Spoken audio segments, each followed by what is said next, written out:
Dios mío, la reina es una mujer. Esto fue lo que exclamó uno de los súbditos de Elizabeth de Inglaterra al ver por primera vez a su soberana después de su coronación. Corría el año 1558 y comentarios de este tipo reflejaban el temor de muchos ingleses por el futuro. Para entender las iniciales reacciones negativas al acceso al trono de una mujer, hay que empezar teniendo en cuenta la situación peculiar de Inglaterra.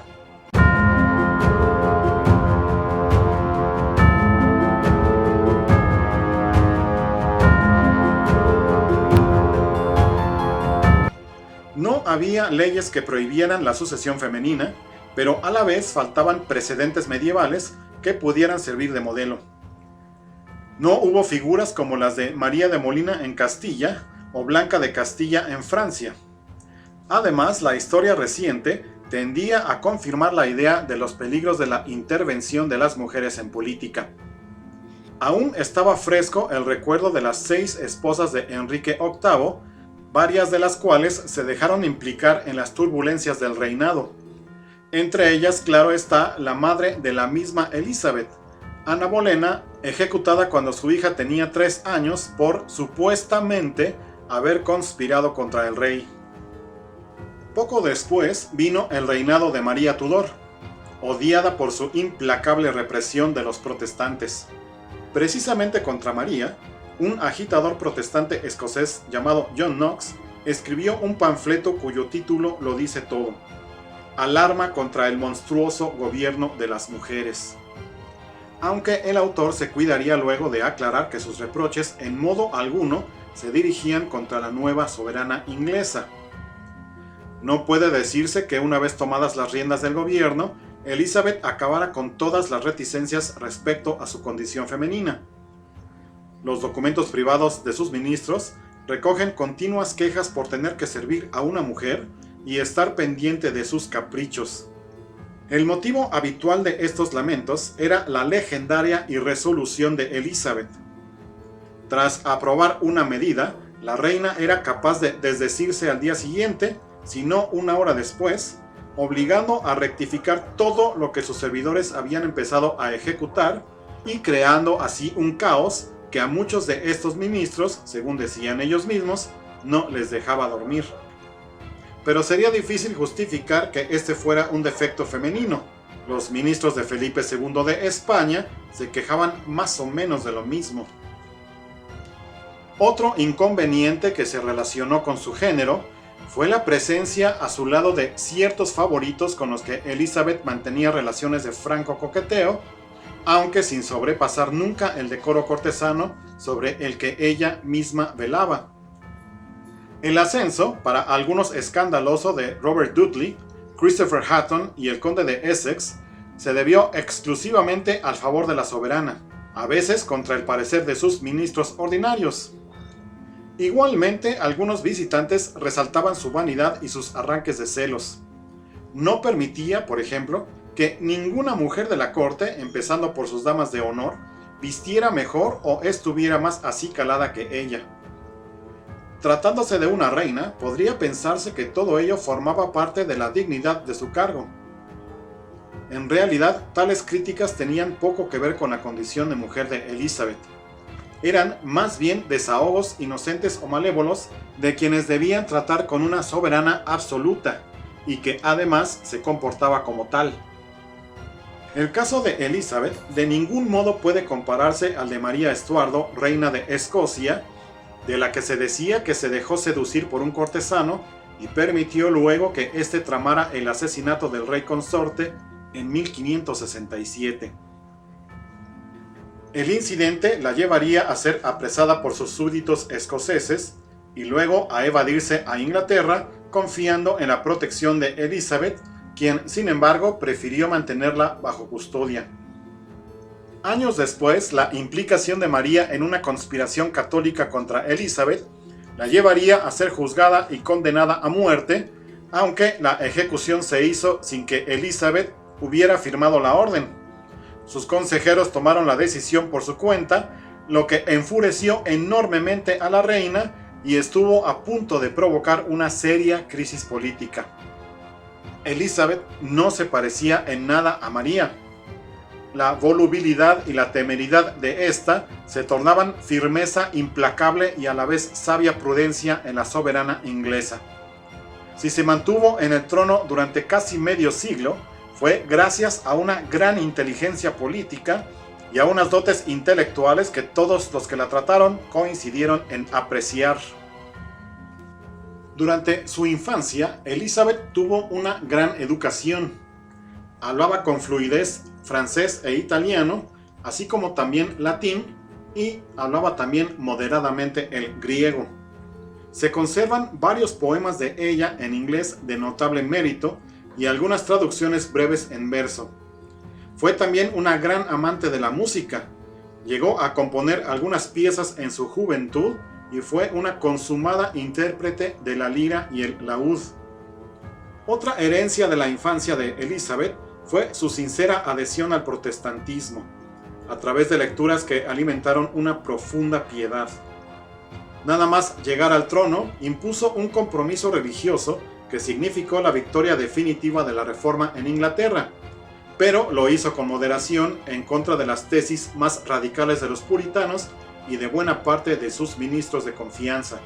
Rechazó toda persecución contra los católicos, mientras estos no conspiraran contra la monarquía.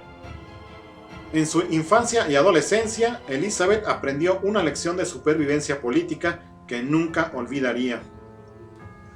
Desheredada tras la ejecución de su madre, su hermano Eduardo VI, al llegar al trono, llegó a acusarla de complicidad en una conjura. Muerto prematuramente Eduardo, hubo de enfrentarse a los recelos de su hermana María. Nuevamente acusada de conspiración, pasó un año prisionera en la Torre de Londres. Se salvó gracias a las conveniencias políticas de Felipe II, marido de María, quien pensó que Elizabeth era preferible como heredera antes que María de Escocia, aliada de Francia.